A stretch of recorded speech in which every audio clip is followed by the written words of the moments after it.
ನೀವು ಮೊದಲೇ ಬಾರಿ ನಮ್ಮ ಚಾನಲ್ನ ನೋಡ್ತಾ ಇದ್ದರೆ ಹಾಯ್, ನಾನು ರೂಪಾ. ಹಾಗೂ ನೀವು ನೋಡ್ತಾ ಇದ್ದೀರಾ ನಮ್ಮ ಕನ್ನಡ ಚಾನಲ್ ಆದ ಸ್ಮಯ ಕಲಿಕೆ. ನೀವಿನ್ನೂ ನಮ್ಮ ಚಾನಲ್ಗೆ ಸಬ್ಸ್ಕ್ರೈಬ್ ಆಗಿಲ್ಲ ಅಂದರೆ ಈ ಕೂಡಲೇ ಸಬ್ಸ್ಕ್ರೈಬ್ ಮಾಡ್ಕೊಳ್ಳಿ. ಹಾಗೆ ಪಕ್ಕದಲ್ಲಿ ಕಾಣುವ ಬೆಲ್ಲೈಕನ್ನ ಪ್ರೆಸ್ ಮಾಡಿ ಆಲ್ ಅಂತ ಟ್ಯಾಪ್ ಮಾಡೋದನ್ನು ಮರಿಬೇಡಿ. ಇವತ್ತಿನ ವಿಡಿಯೋದಲ್ಲಿ ಒಂದು ಸ್ವಂತ ಮನೆ ಪ್ರತಿಯೊಬ್ಬರ ಕನಸಾಗಿರುತ್ತೆ. ಹೆಣ್ಣು ಹೊನ್ನು ಮಣ್ಣಿನ ಋಣ ಇದ್ದವ್ರಿಗೆ ಮಾತ್ರನೇ ಸಿಗೋದು. ಇದಕ್ಕೋಸ್ಕರ ಸಾಕಷ್ಟು ಪ್ರಯತ್ನ ಪಟ್ಟರೂ ಕೂಡ ಕೆಲವ್ರಿಗೆ ತಗೊಳ್ಳೋದಕ್ಕಾಗೋದಿಲ್ಲ. ಭೂಮಿ ಋಣ ಇದ್ರೇ ಮಾತ್ರನೇ ಜಮೀನು ಸೈಟು ಈ ಥರದ್ದೆಲ್ಲ ಖರೀದಿ ಮಾಡೋದಕ್ಕೆ ಆಗೋದು. ನಮಗೆ ಸ್ವಂತ ಮನೆ ಋಣ ಇದ್ದರೆ ಮಾತ್ರನೇ ಮನೆ ಕಟ್ಸೋದಕ್ಕಾಗೋದು, ಆ ಮನೆಯಲ್ಲಿ ನೆಮ್ಮದಿಯಾಗಿ ವಾಸ ಮಾಡೋದಕ್ಕಾಗೋದು. ಹಾಗಾದರೆ ಇದಕ್ಕೋಸ್ಕರ ಏನು ಮಾಡಬೇಕು? ಋಣ ಇಲ್ಲ ಅಂದರೆ ನಾವು ಇದನ್ನೆಲ್ಲ ಆಗೋದೇ ಇಲ್ವಾ? ಈ ಥರದ್ದೆಲ್ಲ ಒಂದು ಪ್ರಶ್ನೆ ನಮಗೂ ಕೂಡ ಕಾಡ್ತಾ ಇರುತ್ತೆ. ಆದರೆ ಆ ಭಗವಂತ ಮನಸ್ಸು ಮಾಡಿದ್ರೆ ಖಂಡಿತವಾಗ್ಲೂ ಎಲ್ರಿಗೂ ಕೂಡ ಅವ್ರು ಕೇಳೋದು ಎಲ್ಲನೂ ಕೂಡ ಸಿಗುತ್ತೆ. ಹಾಗಾದರೆ ನಾವು ಈ ರೀತಿ ಸೈಟ್ ತೊಗೋಬೇಕು, ಜಮೀನು ತೊಗೋಬೇಕು, ಮನೆ ಕಟ್ಟಿಸ್ಬೇಕು ಅಂದರೆ ಏನು ಮಾಡಬೇಕು? ಯಾವ ದೇವಸ್ಥಾನಕ್ಕೆ ಹೋಗಬೇಕು? ಈಗಾಗಲೇ ಸಾಕಷ್ಟು ವಿಡಿಯೋಗಳನ್ನು ಕೂಡ ನೀವು ನೋಡಿರ್ತೀರ. ಆದರೆ ಕೆಲವೊಂದು ಸಣ್ಣ ಪುಟ್ಟ ವಿಚಾರನ ನಾನು ನಿಮಗೆ ಇಲ್ಲಿ ತಿಳಿಸ್ತಾ ಇದ್ದೀನಿ. ನಾವು ಈ ದೇವಸ್ಥಾನಕ್ಕೆ ಹೋಗಿ ಪೂಜೆ ಮಾಡಿಸ್ಕೊಂಡು ಬಂದಿರುವಂಥ ಸಣ್ಣ ಮಾಹಿತಿನ ನಾನು ನಿಮಗೆ ಶೇರ್ ಮಾಡ್ತಾ ಇದ್ದೀನಿ. ಸಂಪೂರ್ಣವಾಗಿ ತಿಳಿಸ್ತಾ ಇದ್ದೀನಿ. ವಿಡಿಯೋನ ಖಂಡಿತವಾಗ್ಲೂ ಕೊನೆವರೆಗೂ ನೋಡಿ, ನಿಮಗೆಲ್ಲರಿಗೂ ಕೂಡ ಉಪಯೋಗಕ್ಕೆ ಆಗುತ್ತೆ. ಯಾವ ದಿನ ದೇವಸ್ಥಾನಕ್ಕೆ ಹೋಗಬೇಕು, ಯಾವ ರೀತಿ ಪೂಜೆ ಮಾಡ್ಕೊಂಡು ಬರಬೇಕು, ಅಲ್ಲಿಂದ ಬಂದ ನಂತರ ಯಾವ ನಿಯಮಗಳನ್ನು ನಾವು ಪಾಲಿಸ್ಬೇಕು, ಈ ನಿಯಮಗಳನ್ನು ನಾವು ಸರಿಯಾಗಿ ಮಾಡಿಬಿಟ್ರೆ ಖಂಡಿತವಾಗ್ಲೂ ಈ ಜಾಗಕ್ಕೆ ಹೋಗಿ ಬಂದವ್ರಿಗೂ ಎಲ್ರಿಗೂ ಕೂಡ ಅವರ ಆಸೆಗಳು ಈಡೇರಿದೆ, ಅವರ ಬೇಡಿಕೆ ಏನಿತ್ತು ಅದು ಈಡೇರಿದೆ. ಹಾಗಾಗಿ ಸರಿಯಾಗಿ ಪೂರ್ತಿಯಾಗಿ ನೋಡಿ.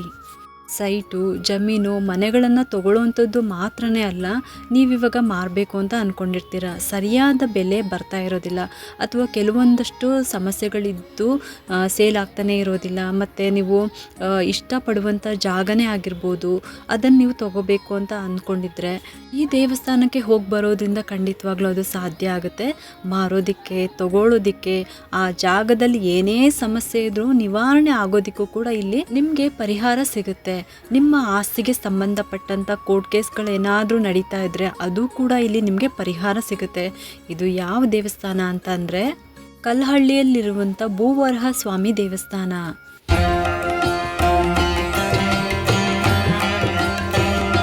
ಬೆಂಗಳೂರಿನಿಂದ ಸುಮಾರು 180 ಕಿಲೋಮೀಟರ್ ದೂರದಲ್ಲಿದೆ. ನಿಮಗೆ ಸ್ಯಾಟಲೈಟ್ನಿಂದ ಕೂಡ ಬೆಳಗ್ಗೆ 7:30 ಡೈರೆಕ್ಟ್ ಬಸ್ ಸಿಗುತ್ತೆ. ಅದು ಏನಾದರೂ ಮಿಸ್ ಆದರೆ ನೀವು ಅಲ್ಲಿಂದ ಪಾಂಡವಪುರಕ್ಕೆ ಹೋಗಬೇಕಾಗುತ್ತೆ. ಅಲ್ಲಿಂದ ಆಟೋ ಮಾಡಿಕೊಂಡು ನೀವು ಈ ದೇವಸ್ಥಾನಕ್ಕೆ ಹೋಗ್ಬೋದು. ಅಲ್ಲಿ ಡೈರೆಕ್ಟ್ ಬಸ್ಗಳು ನಿಮಗೆ ಸಿಗೋದಿಲ್ಲ, ತುಂಬ ಹೊತ್ತು ಕಾಯಬೇಕಾಗುತ್ತೆ. ಬುಧವಾರ ಮತ್ತು ಭಾನುವಾರ ತುಂಬಾ ಒಳ್ಳೆಯ ದಿನ ಈ ದೇವಸ್ಥಾನಕ್ಕೆ ಹೋಗೋದಕ್ಕೆ. ಅದರಲ್ಲೂ ಕೂಡ ರೇವತಿ ನಕ್ಷತ್ರ ಇರುವಂಥ ದಿನ ಈ ದೇವಸ್ಥಾನಕ್ಕೆ ಹೋಗೋದ್ರಿಂದ ನಿಮ್ಮ ಬೇಡಿಕೆ ಏನೇ ಇದ್ದರೂ ಕೂಡ ತುಂಬ ಬೇಗನೆ ಈಡೇರುತ್ತೆ.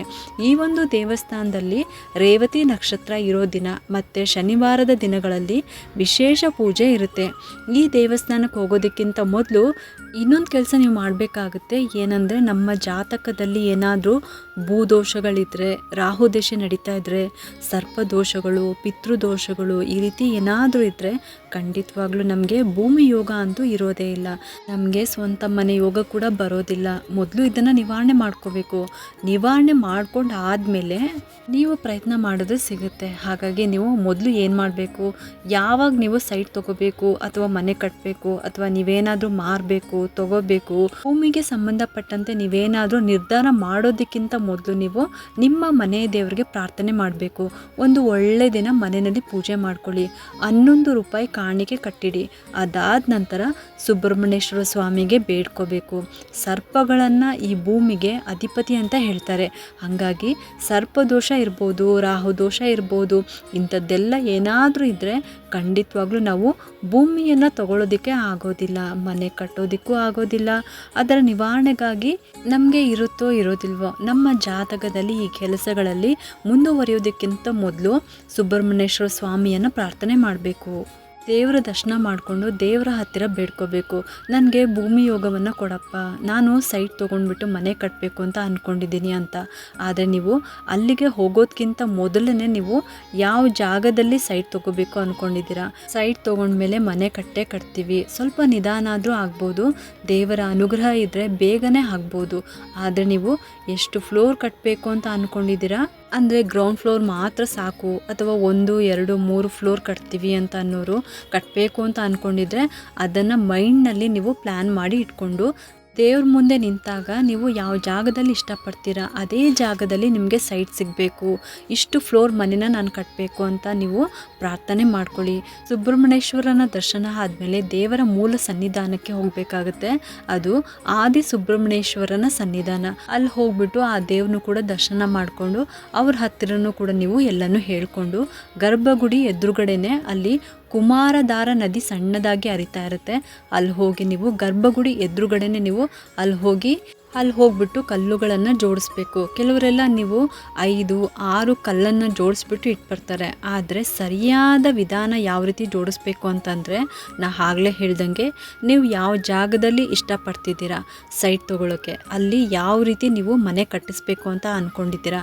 ನಿಮಗೆ ಬರೀ ಗ್ರೌಂಡ್ ಫ್ಲೋರ್ ಮಾತ್ರ ಸಾಕು ಅನ್ನೋ ಥರ ಇದ್ದರೆ ಒಂದೇ ಒಂದು ಕಲ್ಲನ್ನು ಇಟ್ಟು ಅದ್ರ ಮೇಲೆ ಒಂದು ಚಿಕ್ಕ ಕಲ್ಲನ್ನು ಇಡಬೇಕು. ಅಥವಾ ನೀವೇನಾದರೂ 2, 3 ಫ್ಲೋರ್ ಕಟ್ಟುತ್ತೀರಾ ಅಂತ ಅಂದರೆ ಅಷ್ಟು ಕಲ್ಲುಗಳನ್ನು ಮಾತ್ರ ಜೋಡಿಸ್ಬೇಕು. ಸುಮ್ಮನೆ ಕಲ್ಲು ಸಿಕ್ತು ಅಂತ ಹೇಳ್ಬಿಟ್ಟು 5, 6, 7, 8 ಆ ಥರ ಕಲ್ಲುಗಳನ್ನು ಜೋಡಿಸ್ಬಾರ್ದು. ನಾವು ಎಷ್ಟು ಫ್ಲೋರ್ ಮನೇನ ಕಟ್ಟಬೇಕು ಅಂತ ಅಂದ್ಕೊಂಡಿದ್ದೀವೋ ಅಷ್ಟು ಕಲ್ಲನ್ನು ಮಾತ್ರ ಜೋಡಿಸಿದ್ರೆ ಸಾಕು. ಇದಾದಮೇಲೆ ಪೂಜೆ ಮಾಡಿಸ್ಕೊಂಡು ಅರ್ಚನೆ ಮಾಡಿಸ್ಕೊಂಡು ನಿಮ್ಮ ಮನಸ್ಸಿನಲ್ಲಿ ಏನು ಬೇಡಿಕೆ ಇದೆ ಅದನ್ನು ದೇವ್ರ ಮುಂದೆ ಹೇಳ್ಕೊಳ್ಳಿ.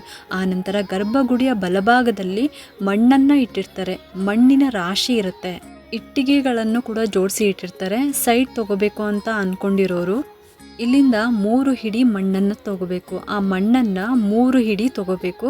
ಅಲ್ಲೇ ನಿಮಗೆ ಪ್ಲಾಸ್ಟಿಕ್ ಕವರ್ ಕೂಡ ಸಿಗುತ್ತೆ.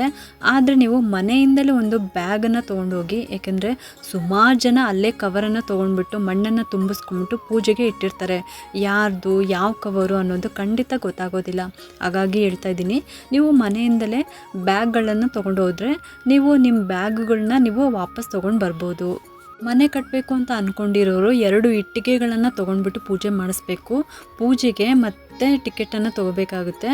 ಮಣ್ಣು ಮತ್ತು ಇಟ್ಟಿಗೆನ ಪೂಜೆ ಮಾಡಿಸೋ ಸಲುವಾಗಿ ಇಲ್ಲಿ ಎಲ್ಲನೂ ಕೂಡ ಇಟ್ಟು ಪೂಜೆ ಮಾಡಿಬಿಟ್ಟು ತುಳಸಿ ತೀರ್ಥನ ಹಾಕಿಬಿಟ್ಟು ಕೊಡ್ತಾರೆ. ಅದನ್ನು ನೀವು ಕೈಯಲ್ಲಿ ಇಟ್ಕೊಂಡ್ಬಿಟ್ಟು ಗರ್ಭಗುಡಿ ಸುತ್ತ 12 ಪ್ರದಕ್ಷಿಣೆ ಅಂತೂ ಹಾಕಬೇಕು. ಈ ಒಂದು ಮಂತ್ರವನ್ನು ಹೇಳ್ಕೊಳ್ತಾ 12 ಪ್ರದಕ್ಷಿಣೆ ಹಾಕಬೇಕು. ಕೆಲವರು ತುಂಬ ಬಿಸಿಲಿರುತ್ತೆ, ನಮ್ಮ ಕೈಯಲ್ಲಿ ಅಷ್ಟೊಂದು ಪ್ರದಕ್ಷಿಣೆ ಮಾಡೋದಕ್ಕಾಗೋದಿಲ್ಲ ಅಂತ ಅನ್ನೋರು ನೀವು ಕನಿಷ್ಠ ಪಕ್ಷ 3 ಪ್ರದಕ್ಷಿಣೆ ಅಥವಾ 5 ಪ್ರದಕ್ಷಿಣೆಯನ್ನು ಹಾಕಿ ಅಲ್ಲಿ ಕೂತ್ಕೊಂಡು ನೀವು ಈ ಒಂದು ಮಂತ್ರವನ್ನು 12 ಸಲ ಹೇಳ್ಕೊಂಡು ಸಾಕು. ಮಣ್ಣು ಮತ್ತು ಇಟ್ಟಿಗೆನ ನೀವು ಯಾವುದನ್ನು ತೊಗೊಂಡ್ಬಿಟ್ಟು ಪೂಜೆ ಮಾಡಿಸಿರ್ತಾರೋ ಅದನ್ನು ಕೈಯಲ್ಲಿ ಇಟ್ಕೊಂಡ್ಬಿಟ್ಟು ಪ್ರದಕ್ಷಿಣೆ ಹಾಕಬೇಕು. ಆದರೆ 12 ಪ್ರದಕ್ಷಿಣೆ ಹಾಕೋದು ತುಂಬಾ ಒಳ್ಳೆಯದು. ಭೂವರಹ ಫೋಟೋನ ಅಲ್ಲೇ ಫ್ರೀಯಾಗಿ ಕೊಡ್ತಾರೆ, ಅದನ್ನು ತಪ್ಪದೆ ನೀವು ಮನೆಗೆ ತರಬೇಕು. ಈಗಂತೂ ಅಲ್ಲಿ ಊಟದ ವ್ಯವಸ್ಥೆ ಕೂಡ ಚೆನ್ನಾಗಿ ಮಾಡಿದ್ದಾರೆ. ಹಾಗಾಗಿ ಪೂಜೆ ಎಲ್ಲ ಮುಗಿದ ಮೇಲೆ ನೀವು ಪ್ರಸಾದನೂ ಕೂಡ ಸ್ವೀಕರಿಸ್ಕೊಂಡು ಡೈರೆಕ್ಟಾಗಿ ಮನೆಗೆ ಬರಬೇಕು. ನೀವೇನು ಮಣ್ಣು ಮತ್ತು ಇಟ್ಟಿಗೆನ ಕೊಟ್ಟು ಪೂಜೆ ಮಾಡಿಸಿರ್ತೀರೋ ಅದನ್ನು ತೊಗೊಂಡ್ಬಿಟ್ಟು ಡೈರೆಕ್ಟಾಗಿ ಮನೆಗೆ ಬರಬೇಕು. ಬೇರೆ ಬೇರೆ ದೇವಸ್ಥಾನಕ್ಕೆ ಸುತ್ಕೊಂಡು ಬರೋದು ಆ ಥರ ಮಾಡೋಂಗಿಲ್ಲ.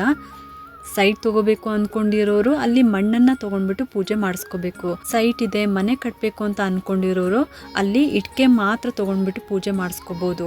ನಮ್ಮ ಹತ್ರ ದುಡ್ಡು ಕೂಡ ರೆಡಿ ಇದೆ, ಸೈಟ್ ತೊಗೊಂಡ್ಬಿಟ್ಟು ಹಿಂದೆನೇ ಮನೆ ಕಟ್ತೀವಿ ಅಂತ ಅನ್ನೋರು ಬೇಕಾದರೆ ಮಣ್ಣು ಮತ್ತು ಇಟ್ಟಿಗೆನ ಎರಡನ್ನೂ ಕೂಡ ತೊಗೊಂಡ್ಬಿಟ್ಟು ಪೂಜೆ ಮಾಡಿಸ್ಕೋಬೇಕು. ಇದನ್ನು ಮನೆಗೆ ತಂದಮೇಲೆ ಯಾವ ರೀತಿ ನಾವು ಪೂಜೆ ಮಾಡಬೇಕು, ಯಾವ ಮಂತ್ರವನ್ನು ಹೇಳಬೇಕು, ಎಷ್ಟು ಸಲ ಹೇಳಬೇಕು, ಎಷ್ಟು ದಿನ ಪೂಜೆ ಮಾಡಬೇಕು, ಪೂಜೆ ಮಾಡುವಂಥ ಸಮಯ ಯಾವುದು, ಯಾವ ನಿಯಮವನ್ನು ಪಾಲಿಸಬೇಕು, ನಿಮ್ಮ ಒಂದು 48 ದಿನ ಪೂಜೆ ಮುಗಿದಾದ ನಂತರ ಈ ಮಣ್ಣು ಮತ್ತು ಇಟ್ಟಿಗೆನ ಏನು ಮಾಡಬೇಕು ಅನ್ನೋಂಥ ಸಂಪೂರ್ಣ ಮಾಹಿತಿನ ನಾನು ಮುಂದಿನ ವಿಡಿಯೋದಲ್ಲಿ ಹಂತವಾಗಿ ತಿಳಿಸ್ಕೊಡ್ತೀನಿ.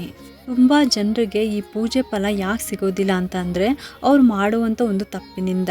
ಪ್ರಾರಂಭದಿಂದ ಕೊನೆಯವರೆಗೂ ಮಾಡ್ಕೊಂಡು ಬಂದ್ಬಿಟ್ಟು ಕೊನೆಯಲ್ಲಿ ಮಾಡುವಂಥ ಒಂದು ಸಣ್ಣ ತಪ್ಪಿನಿಂದಾಗಿ ಪೂಜೆಯ ಫಲ ನಮಗೆ ಸಿಗೋದಿಲ್ಲ. ಅದಕ್ಕೋಸ್ಕರ ಯಾವ ರೀತಿ ಪೂಜೆನ ಮಾಡ್ಕೋಬೇಕು, ಪೂಜೆ ಎಲ್ಲ ಆದಮೇಲೆ ಮಣ್ಣು ಮತ್ತು ಇಟ್ಟಿಗೆನ ನಾವು ಏನು ಮಾಡಬೇಕು, ಈ ಒಂದು ಉಪಯುಕ್ತ ಮಾಹಿತಿಯೊಂದಿಗೆ ನಾನು ನಿಮಗೆ ಮುಂದಿನ ವಿಡಿಯೋದಲ್ಲಿ ತಿಳಿಸ್ಕೊಡ್ತೀನಿ.